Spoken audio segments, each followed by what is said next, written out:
Hello friends, தகதகன்னு வெயில் ஆரம்பித்தாச்சு. இந்த கொடுமையான வெயிலை சமாளிக்க குளிர்ச்சியான பூசணிக்காய் வச்சு ஒரு மோர்க்குழம்பு செய்யலாமா?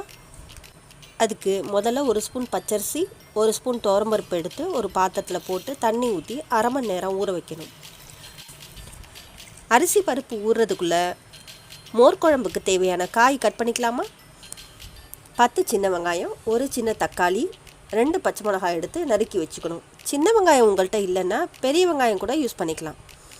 பூசணிக்காயை சின்ன சின்ன துண்டுகளாக நறுக்கி வச்சுக்கணும்.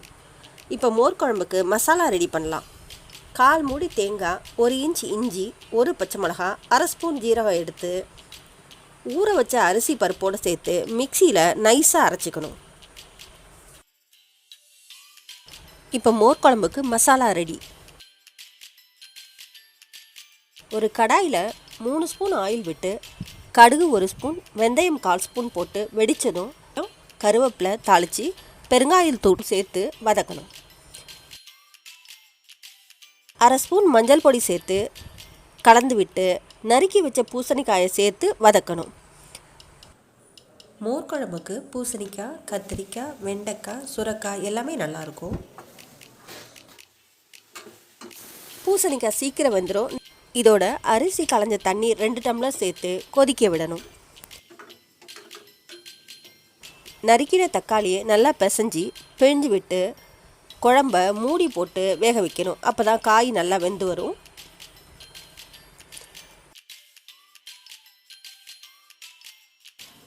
பூசணிக்காய் வெந்திருக்கான்னு பார்க்கலாம். நல்லா வெந்திருக்கு. 70% குக் ஆகிடுச்சு. கேஸ் மீடியம் ஃப்ளேமில் வச்சு குழம்பு கொதிக்க விடணும். தேங்காய் ஊற்றுனதும் குழம்பு ரொம்ப கெட்டியாயிடும். அதனால் கேஸ் மீடியம் ஃப்ளேமில் வச்சு கொதிக்க விடணும். அரைச்சி வச்ச தேங்காய் பருப்பு கலவையை குழம்போடு சேர்த்து கலந்து குழம்புக்கு தேவையான உப்பும் சேர்த்து கலந்து விடணும்.